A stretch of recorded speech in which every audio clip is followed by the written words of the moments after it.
and welcome to Mesh, the podcast. We're so glad that you guys are here with us. Trust me when I tell you that I'm really happy about our guest today, Mr. TJ Shaw. How you doing, TJ? I'm good. Happy to be here. Good, all man. These beautiful people. Right? You know? All these two lovely young ladies. Yes. I don't know about that. We're bringing down the group right here, unfortunately. I would say that. How you doing, Kiana? I'm good. I'm really good. Yeah, happy to be here. Yeah. Excited to meet new people, learn new things. Yeah, and you know what? That's one of my favorite parts about doing a podcast and doing a show like this is like, I don't think we've had a guest yet that we've been like, oh, that was just not cool, right? Like They've no all pressure, been like, by the way. yeah, They've all been Exactly. cool, right? Yeah, like it's Yeah. you get there's a takeaway, there's a synergy, an energy, a vibe that we all share, and it's like we find a common place in the our conversations, and then we find out that you guys make the world an even more beautiful place. Yeah. Thanks for hanging out with us today. Yes. I know, See, I'm I don't know. You said that about everybody else. Well, You're right. just here we adding go. to the sauce. Right, Okay, there we go, yes. There you go. Yes. We want to talk about a very serious topic today, something that I think every one of you want to know about, and that's what in the world is in each one of these cups that we're drinking. So what is in there? First of all, I'm gonna need millions before I disclose what's in mine. Oh, Because we're getting into some Millions. branding that's the stuff. real secret sauce right there. I am I can give you some million having pesos. I can give you that. sparkling water, ladies Sparkling and water. gentlemen. Yeah, Okay. I'm having sparkling water. So you and I are on the same boat. We're on this. we on are, this except I sparkling have water. a much cooler cup than You you. absolutely do. I was not privy to get that cup today. Yeah. What about you? TJ? Yeah, I turned my branding around too. The coins. It's called Green Goddess. That's like a lot of smoothies Yeah. are called that. So Yeah. What does it it's do? green. What is it supposed to It's do? giving me life. He's becoming a goddess. That's a superhero juice. Yes, exactly. And what about Yes. yours? I had our very fancy barista, aka me, make a iced coffee. Nice. Yeah. Oh, I need that Yeah. after this. Yeah, it's not bad actually. I might need to go give Starbucks some competition. Wow. Ooh. Well, yeah, I'm thinking I want to Millions. probably get a swig of that a little later. I'm sure we could stir up Right, we something can for we can you. do something. Yeah, got a little something. Oh man, no, I'm just thankful that you're here today. I know you were on our first season of podcast, and we got to talk and dig in a lot into your life, to kind of your experiences. But since then, so much has happened. So I would like, I'm gonna let y'all take over because I've asked him a ton of questions, but I would definitely like for us to dig into what has been happening in this past year, a couple years. One interesting story that you have that maybe we can start from here is that at the very beginning of COVID, you were actually on set in China. Yeah. And I know it's something that y'all don't know. So like, right. so talk to us about like what was that experience like being out there? Because I know it was a pretty big project that you were working on, and then all of a sudden, boom, you have to get out. Yeah, so 2020 for me, that was the first year where I had hit acting in like my biggest stride of my career. I'd had everything for the first time lined up for the whole year, planned out, which was an amazing and blessing feeling. Booked a movie in China for 4 months. I was supposed to be out there. Ended up being out there for 3 weeks, and COVID hit. We were filming a Korean War movie in a very remote town or city, I guess, in China, in basically 0-degree weather. In the mountains, in the snow, Oh my like God. we were in it. Wow. The first 2.5 weeks we had military training by Chinese military that they had brought on to advise us. We had a real former Marine that was training us. He really thought it was a real war we were going into, so it was real training. Well, everything about being out there was real in terms of a movie set. That was one of the things some of the Chinese actors asked the American actress, was like, what's the biggest difference? I was like, well, that barbed wire is real, and in the U.S., it's all fake. Yeah. So, it was very practical, but it was supposed to be a $300 million movie, and I was going to play a U.S. Marine in one of the most famous battles that the U.S. It was less about less about winning the battle and more about survival. In these crazy temperatures, it was about 1,000 U.S. Marines against 100,000 Chinese, basically in a valley. It's so cold where, if you poured water out, it would apparently freeze in midair. So, never saw a camera. Did our training for 2.5 weeks. We were about to shoot, and Chinese New Year happened, and then the next day COVID hit. So shut down, and not shut down like here. Like they shut down. Grocery store only open for 2 hours of the day. Wow. Nobody really walking around except for us because we were dumb Americans, curious. But amazing experience. Got to see the Great Wall of China. There was about 7 of us that went. We were the only ones at the time on the Great Wall. North Korea was on the other side. So that was a crazy experience seeing that. And really embrace the culture and learn Chinese for a little bit, which I've now forgotten. But there were 2, myself and another buddy of mine would meet up with 10 kids every day at a boba tea spot. And we would teach them English, and they would teach us Chinese. So, the movie didn't end up happening. Well, the movie ended up happening a year later, but because we couldn't go back. Yeah. I wasn't able to be a part of it. So. Wow. Yeah. That's so wild, though. What a crazy experience. Yeah. And to be able to be at the Great Wall with no one there, that's wild. We had a snowball fight on the Great Wall of China. That's incredible. It was so amazing. I never thought, my grandfather is very well traveled, and he's been to China many, many times and has never been, just because it's so, such a big country. Yeah. So, one of the greatest decisions and experiences of my life to accept that job, go. And then, we kind of had to escape, actually, because they shut the whole town down.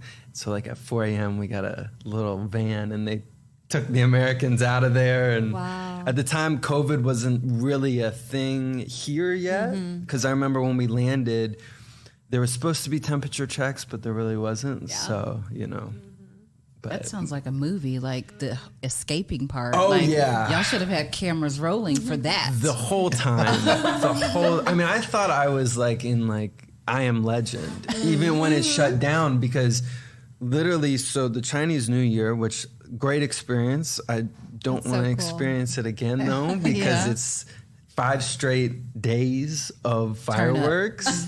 So I'm I'm literally in a constant war, just hearing, bombs go off. So, and then the last night is 6 straight hours of fireworks. Wow. So and I'm talking there's no rules. So it's right outside your window. It's amazing, but then you do get a little sick of it. Yeah. So, but it looked like, everything shut down, then you have all this debris of fireworks. So, oh my gosh. Yeah, it was crazy. It really set the scene for you guys. Yes. Yeah. So that was my experience with that movie. And that's so cool. I love when you're as an actor, how you get to go through those types of training, right? You feel like you went through legit training. Yes. And do you feel like you still have those skills? Oh, man. This is not a trick question, by the way. You know what? Maybe a little, it would come back to me. I'm a former athlete. I played college football, so it would come back to me. My one of my Marine buddies, he's a retired Marine that was there because he's an actor now. Oh, cool. And he would be disappointed that I don't know as much. But he did take myself and some of the other guys out to the gun range afterward. Nice. And showed us a lot more than what they showed us. Because we we were dealing with like, I think it was like 1970s rifles. yeah. So yeah, That's dangerous. it was, like wooden guns. Like people were getting hurt a little bit. Yeah. I mean, we had a safety meeting one time and these two firemen came in and the interpretation that we got told was, so we're going to have this big battle on this frozen lake. And if someone falls in, it's best nobody to do anything and just like stand still when we'll like come in from the distance and then rescue that person. I don't know how I said, oh, so this is like real. I don't know how I feel about that. Yeah. Like if you go into the ice water, Yes. just be calm. Be calm and everyone be calm around you. Like All if you right. see John fall in, We're just supposed to stand there Yeah, and watch yes, and be hopeful. There's nothing Right. calm gonna happen. I mean, well, Hop here's on the in the thing water. is that there were, I forgot how many, but there were Chinese stuntmen. And the way their cinematic careers are is that stuntmen in China only have like, I want to say, I think it was like 3 to 5 years of life expectancy. Like after their they job. Okay, in the job. In the Wow. job. But I'm not talking about career expectancy. I'm talking about like Life. Like I was told there would be probably 1 or 2 that would not make it to the end of the movie. Are you kidding me? Oh my Yeah. gosh. Yeah. Whoa. Put it this way, I saw their training and they were doing a lot different things than we were. Yeah. So, Risk it all. yes. Wow. For the art. Yeah. I Right, guess. yeah. So So at that point, had you already now coming back to the U.S. Had you already started? You were already working on Ballers. I had worked on Ballers. I think Ballers had ended. Okay. I worked on Ballers their 3rd season when they moved from filming in Miami to LA. Okay. Yeah. Okay. That was my first job ever. Wow. Oh wow. Yeah. That's a big job to land for your first Yeah, job it ever. was. And it was a crazy experience because I had just gotten off of a neck surgery from a football injury I had in college, which you saw me during that time. And I had just gotten cleared literally the day before I got the call that I was booked for that. Wow. Because before that, during the recovery process, I couldn't even run or jog. So it was a big deal because that was a football role. So you had to, run around. Do football player Yeah, things, yes, right? exactly. Yeah. So that was kind of the start to my career, and everything has just kind of followed after that. So yeah, I've gotten put into the football player jock category a lot just because of my past experience. So, which has worked out. Yeah. So. Because after you got done with doing that, then and you're still on the show. I think you guys just wrapped up doing All American. Yes. Yeah. So what was that experience like getting in? Like, one, how did you get into that? Obviously, you got casted there, but was it somebody you knew, or did you do the audition and then just got picked up? Like, how did that work? Yeah, so everything is really snowballed. From Ballers was the same casting / production company as All American. They basically do anything sports related that you see on TV, commercials, film, everything. That company does. They cast and do all the production for. So they were doing this brand new show called All American about a kid from the inner city of Los Angeles and Crenshaw area that comes to Beverly Hills and has to deal with the dynamic of 2 different worlds and eventually becomes an All-American football player in high school. So I auditioned for one of the lead roles of the main Beverly Hills star football player that gets in contention with the new guy that comes in. I made it down to the top 3, didn't get that, but then they still liked me, so they said, hey, will you be part of an ensemble core Beverly Hills football cast? And so that's how that kind of happened. And 3 seasons, now 4 seasons later, I'm Scott Anderson on the show, and I'm a senior. So we just, the episode 1 had just aired, and we won the state championship my senior year. So so that's been a beautiful blessing and experience because of that show that kind of catapulted me to the next level of where I could be financially completely living off of acting, which is like, as an actor, a huge step to not Congratulations. have Amazing. As that. anybody in the arts, that's Yeah, exactly. So that was a really big deal for me, and I just laughed because I thought I was bawling at that point, and I got a little too big of an apartment right after, and then it was like, oh no, 6 months later the show ends for a little bit. So, but yeah, so that then has catapulted me to other. I was in this other movie where I was a football player called Stargirl, which is on Disney Plus. A lot of other football roles. Yeah. Things like that through that company. Is that something that you appreciate, or are you like, I want to do more than that? Like, where are you with that right now?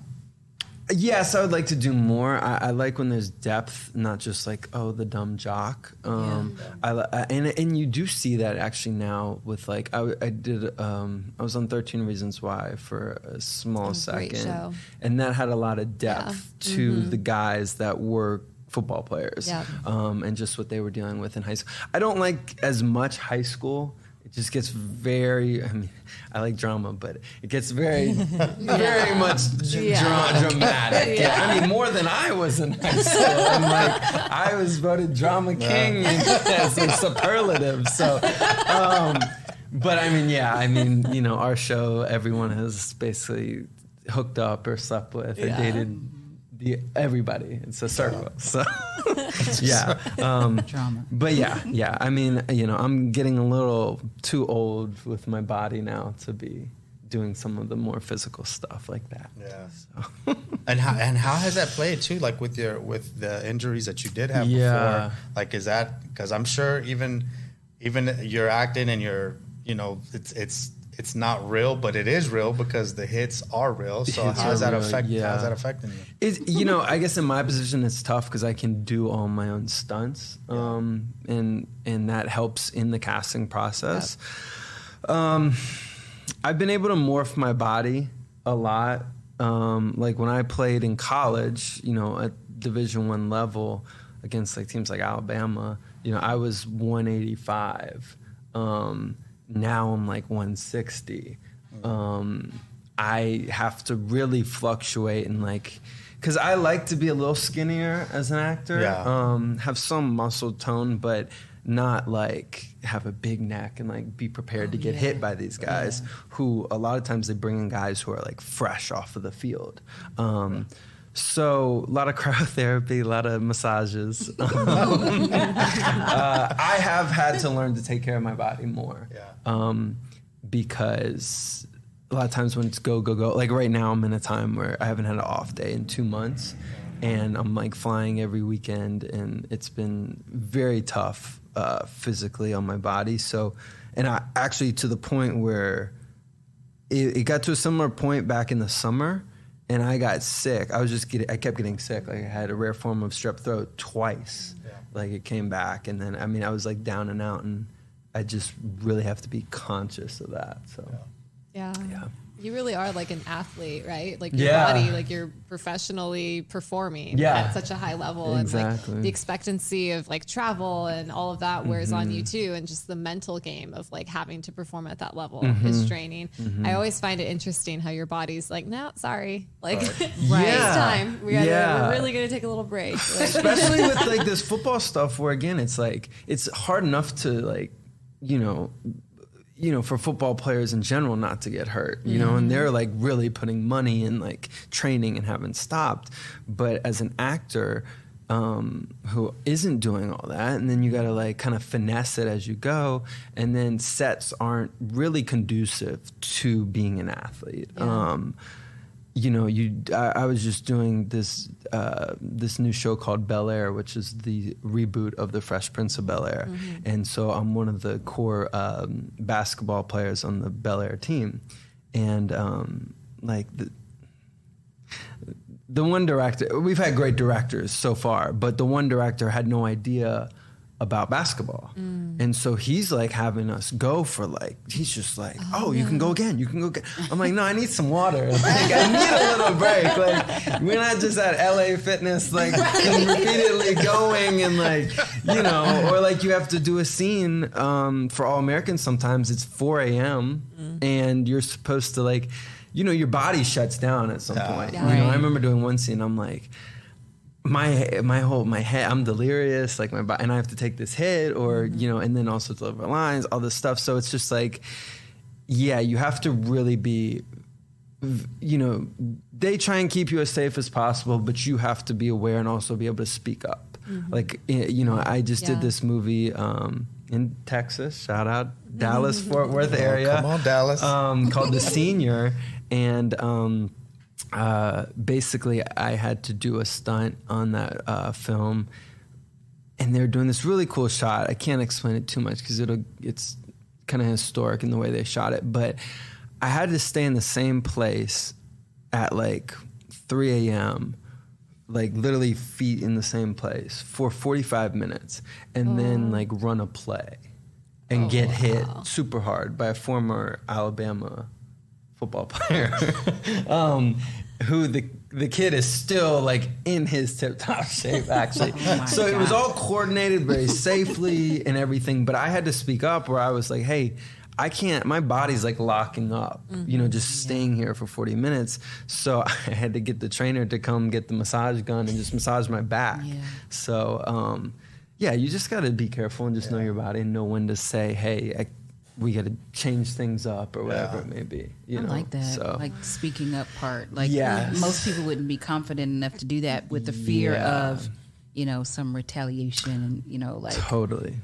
maybe I'm going to get kicked off this, you know, Totally, set. Have you ever taken a hit that almost felt like it was personal? Uh-oh. Did I press a Where's the button? tea? No, I need some no. tea. I need some tea. We're not saying names. I'm just saying in general. I have a friend who is a stunt guy, a very professional guy, and we're best friends. But he always wants to volunteer to hit me. For You. sure. Yeah, exactly, right? Exactly. Wow. Yeah, and the person, it's funny because the person that gets hit is supposed to do all the work. Right. But he so- took it on for you. Is that what He tries to do a little more work than necessary. Yeah. You're like, So- bro, this is acting. Yes. Like, this is not. And he's a trainer too. Oh, he's a personal trainer, so he keeps up with himself. Like, you know. Does he yeah. smile at you after, you know, you get Oh, that hit and you get that smile? Oh yeah. Do y'all have an HR department? I haven't been able to hit him either. Oh, and that's it. Yeah. Your day will come. I know.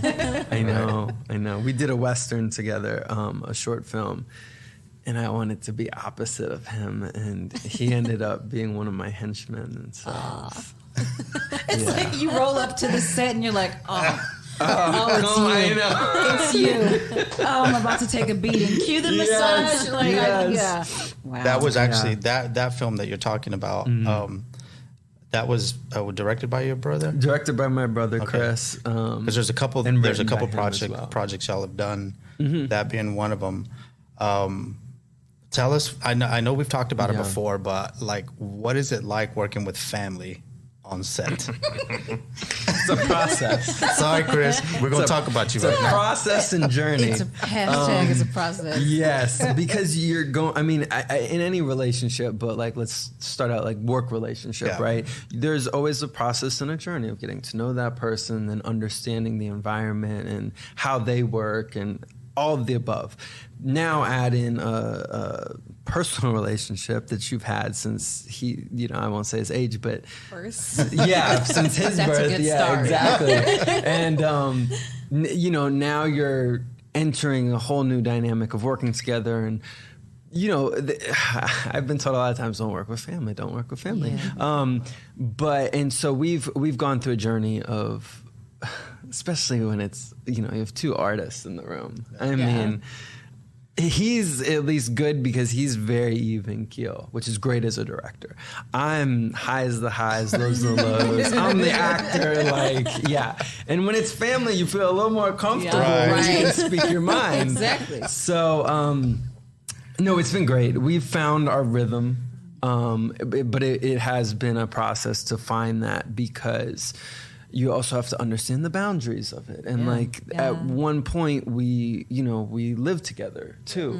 And we found that that just, you can't be best friends, be brothers, roommates, director, actor, producing partners. It's just too much. It's too much. I don't, most people don't even have that with their spouse,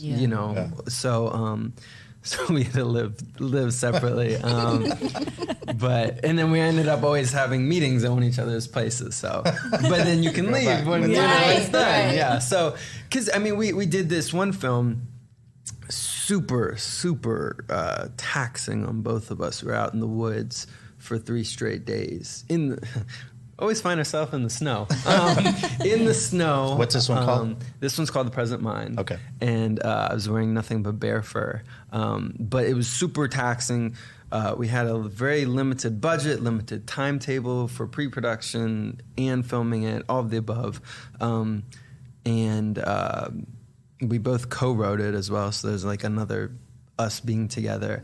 And we had to really, that was kind of set the tone for everything, our journey after that, of okay, because I'm also a producer as well. As I said, we're creative partners, but I can only be a producer to a certain extent, because it takes away from my acting, and then 2, I just have to let the process go. And that also takes me a little bit away from us just being together 24/7. So, but it's been amazing. And to see his journey, and it's been really cool because I came out to LA first. So I was kind of like the guinea pig. I was able to share my wisdom with him. Some of that, especially from the experiences that I've gone through with my mentors, I've passed on that knowledge to him. So it's really, really helped in our synergy. So, Cool thing is that I know your brother, and I called him to see if we could get a clip of this film. So we're gonna watch this. You guys take a look at this.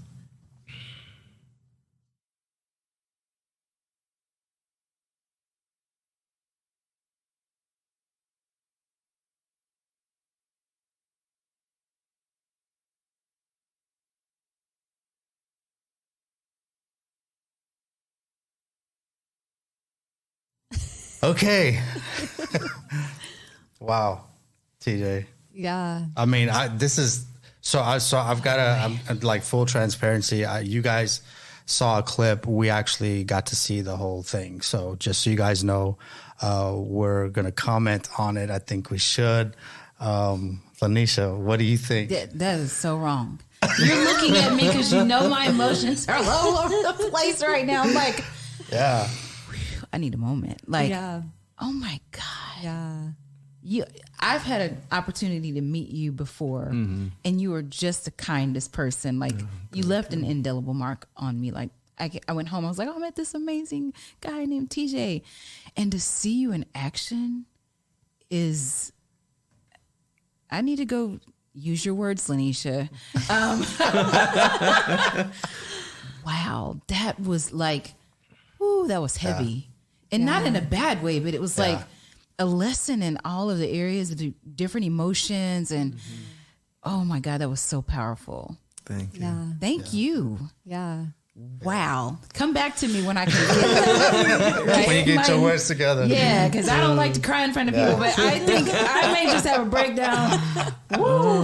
That was powerful. What did you think? It was, I don't want to say too much because I don't want to give I really want people to watch it and experience it, because I feel like watching it and experiencing it is just something that it is. It's moving. It's very emotional, but it's also there's little said, but there's little needed to be said. It's just very I love the way that you guys put it together, even just from and I'm talking about these things just to keep Lanisha, because I'm it's heavy. I'm gonna have to process the message of it all. So I'm gonna focus on the technicality of it. Yeah, let's talk technical.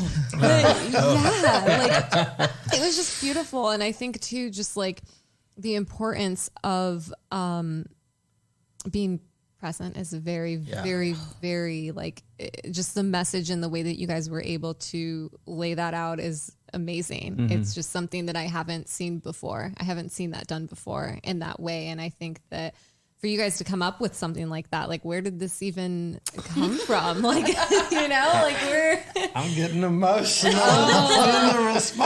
I say something as you're preparing? Get your emotions. Yeah. Not that you have to fix anything, but I want to give you a moment because when the credits begin to roll, you know, I'm with you guys and I'm like, we're gonna have to talk about this. Yeah.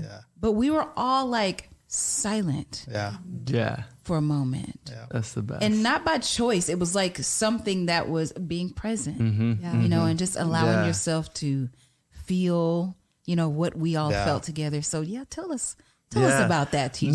No, I mean that's in my opinion, that's like one of the best responses you could get from like an art piece that, you know, an audience watches of yours.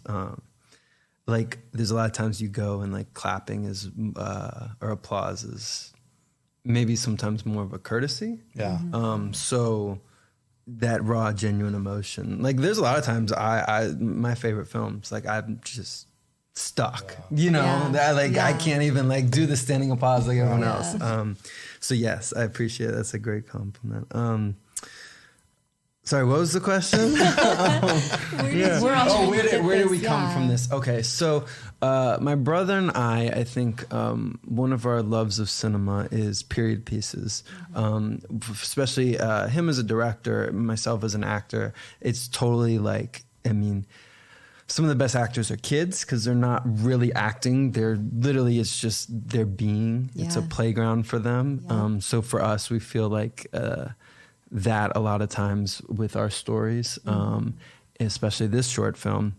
My brother, his favorite movie is The Revenant. Mm-hmm. So this was very Revenant inspired, Revenant-esque. But the key thing for us was to play on that time period, play on a lot of the techniques that they use, such as like this was all shot in natural lighting, which is beautiful. A huge deal. Like that was revolutionary for the Revenant film. And so for us, we wanted to do a play on The Revenant, but the key is we didn't want it to be a copycat. Mm-hmm. So we wanted, and then how do we do this in a short film? Which short films are super difficult because literally every word means something. It has to mean something because you have such a short amount of time. So we had this idea. It was during the winter of 2020 going into 2021. Because I was shooting, that was my off time of All American because the holiday, we had a very, very short window to do it. I mean, this was all kind of like a 2-week pre-production, like shoot it, rehearse, like do that whole deal, which is insane. And it was basically just us and us funding it. We didn't have investors at the time, so or that were a part of this. So it was just us funding it. And we just got after it. It was like every day. And at the time, you know, there was Christmas and like, we went home for a little bit, see our family. And I went to my fiance's in San Jose and like constantly on calls and, you know, ordering things for costumes and props and getting all the, you know, people together. And our first DP couldn't do it. He had to drop out. And then we had another DP who ended up being amazing, who's like my brother's right-hand guy now. And, you know, the other actor in there, my co-star, Daniel Novik, I met him through this theater group that we were part of, this theater company out in basically South LA. And I don't know. There was magic that was created within that theater company. Shia LaBeouf was the head of that theater company. He started it and became our mentors for a year and a half and showed us some art and acting that we had never experienced. That a lot of that has been passed down to my brother, one of our acting coaches. Now my brother and I, she was a part of that theater company for a while. A lot of her techniques were passed down to Shia.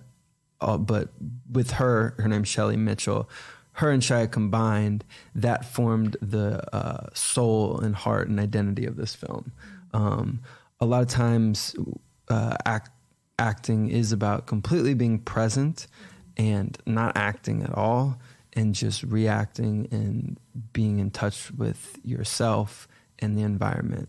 A lot of different techniques to get there, especially before the scene, in scenes. And that drove this story, that drove the play on not only being present and what that can do for you as a human being, but that played on the topic of male masculinity in this film, especially during that era, you know,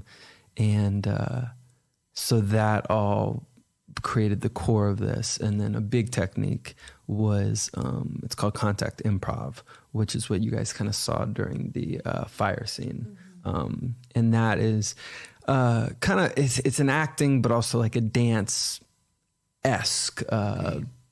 technique. Like my fiance, who went to she had a scholarship at University of Arizona for dance and studied that technique there. But we also use it in acting. So yeah, it's super beautiful to see. I think like if you see that technique, what was done in the fire scene live, I mean, the tears would be, it's like chill. I have chills. I've seen some incredible things live. I want to, eventually we're going to do something live with that. We've done one other short film that was made just for like social media that we use that as well. Someone else, she was a part of the company as well. But yeah, and Daniel is, as you kind of saw, he's an artist. He's not an actor. I tell him this all the time. Like he could come in this room and stand still for 10 minutes and he would do something that would wow you. He's just an artist. You can't put him in a category. That's why this film was amazing for him, because it's less of like, hey, you got to play for the camera. It's like capture what he's going to bring. So yeah. I mean, I've seen him tie his shoes and like people were moved. So yeah. So, well, I'm going to tell you this, like me, you know, I've known you for quite some time. When I saw this, and again, in full transparency, I've seen this quite a few times. I forget that I call you friend when I watch you this. Like it's not watching you, it's watching this person that you created. And the title, I absolutely love the title because I think what we miss out a lot on life, just generally speaking, is being present and being in the moment. And you miss out on so many wonderful things. You know, I hear people all the time say like, you know, like, I wish I could get a sign. I wish, you know, the universe would talk to me, or I could hear something, or I wish God would say something to me. And it's like, you have no idea. The universe and God are completely speaking to you every day, every single day. It's just your inability to stop and listen and see what's happening around me because it's there. And we miss out on that. And so for me, I get out of it, like, just be present, be in the moment. Don't worry about, you know, as creatives, we're so caught on what's our next gig. That's one of our biggest hangups, is that we get caught up in that and in the what's next of our world, because the reality of it is that we do a job and then it's over, and then you're back in the unemployment line looking for another job, right? That's our reality. But I think if you can just stop and just pause for a second and just be in the moment, be in where you are right now. Be grateful for where you are right now. Stop saying you don't have this or you wish you had that.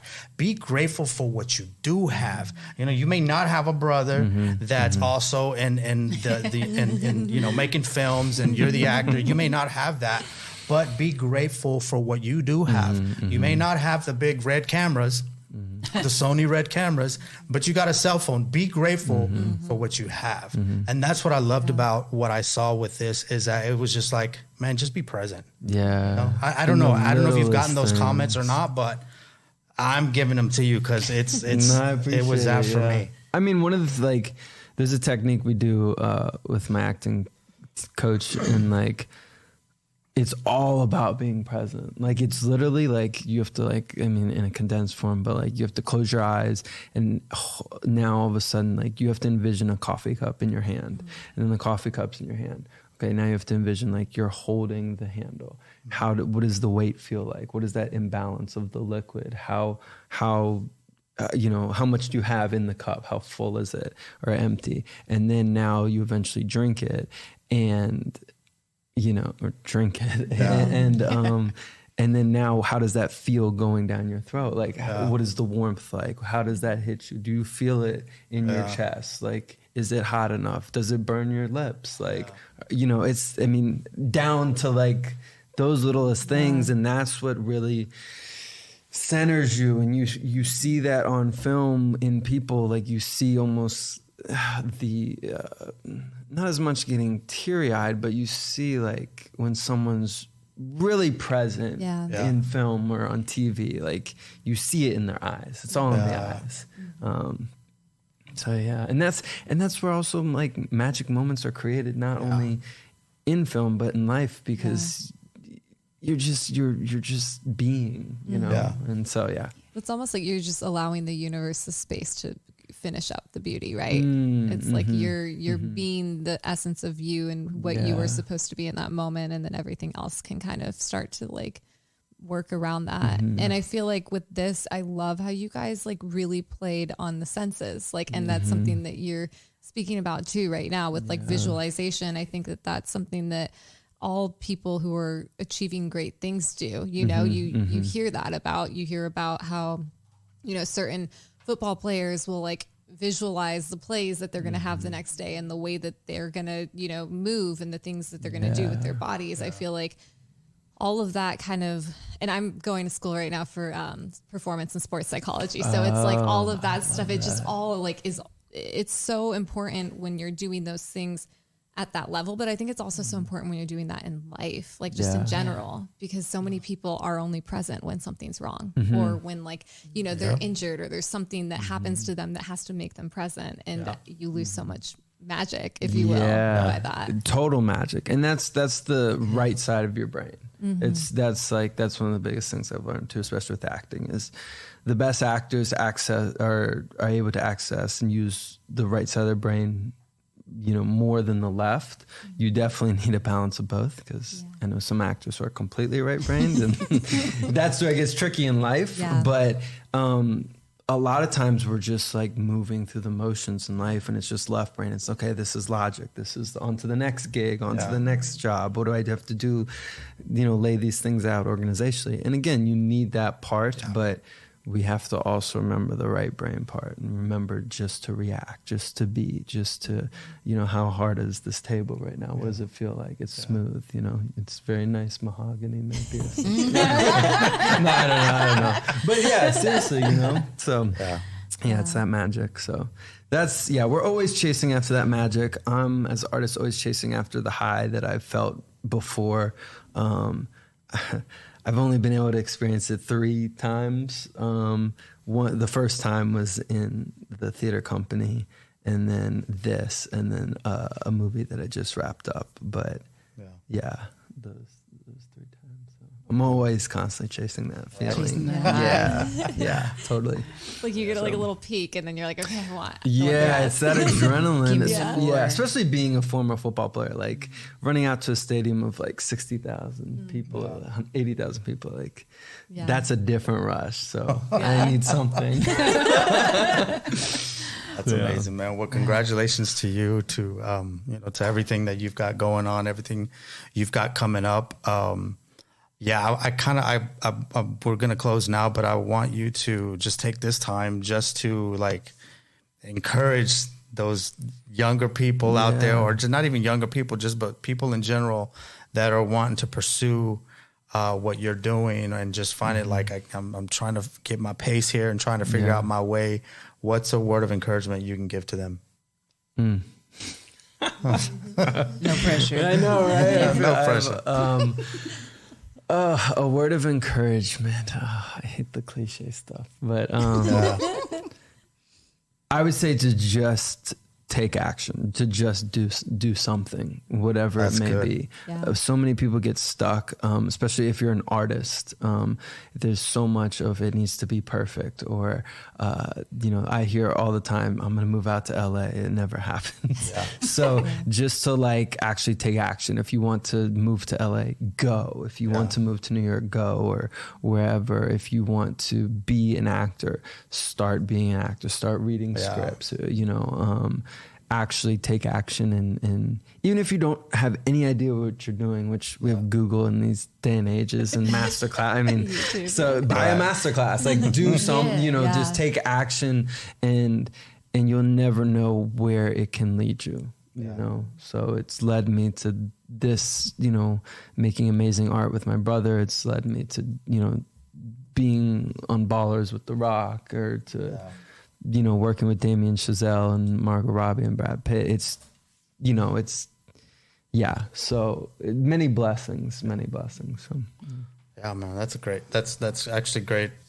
I don't think anybody's ever said that on the show. I don't think just yet, but yeah, let's just stop stalling. Stop putting blocks in front of you that are that you don't have to come to LA to act. You can do that from home.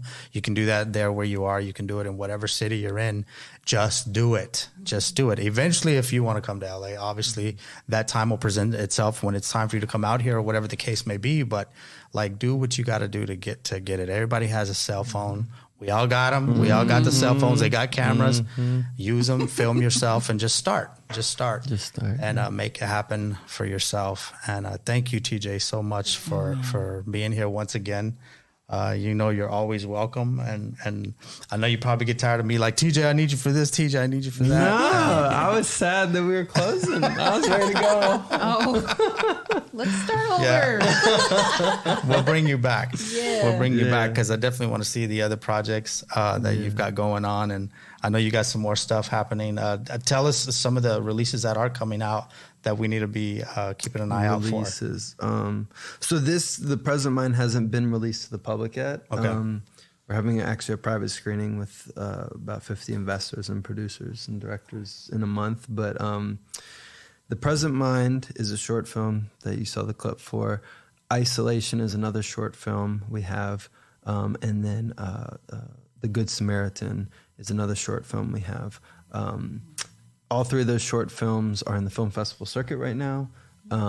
So congratulations on that. I appreciate it. Yeah, Amazing. they've been submitted and are constantly being submitted. We have a whole PR team behind us with that, so that the results of all that will be seen in next year? Was that 2022? Yeah. And then they will be released to the public when that's done. And then I just shot a movie called Babylon with Damien Chazelle, the director from La La Land and Whiplash, with Margot Robbie and Brad Pitt. That'll be in Christmas of next year coming out.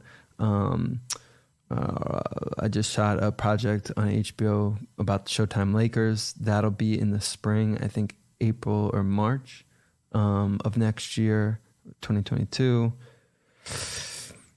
All-American in season 4. I'm a senior. I might have shot my last episode last night, so I don't know, but I was looking spiffy. I can't say what it was, but the outfit was like, it was Gucci Couture 1975.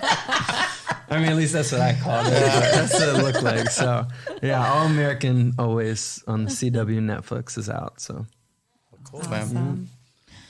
Cool. Well, we thank you, all of us here at Mesh the Podcast. We definitely thank you guys for joining us today, and for just being a part of this experience. And thank you for showing us the clip, because it's not out to everybody, so we got to see it. So thank you, TJ, for and Chris, your brother, for allowing us to see that. Thanks, Chris. And you guys know, hit us up on Mesh the Podcast. He's like, yeah. We're like, thanks, Chris. Chris. You gotta have us both on. I know. Us both on, or myself and my fiance. Yeah. She's a dancer. We gotta, She's we the gotta have superstar her of on. everybody. Yeah, we gotta have her when on. she gets time. Yeah, when she has time to come out, we definitely want her on there. But for sure, you guys go to Mesh the Podcast and leave us your comments, your reviews there. We want to hear from you for sure. And thank you so much. Peace out. Peace. Mesh. Bye.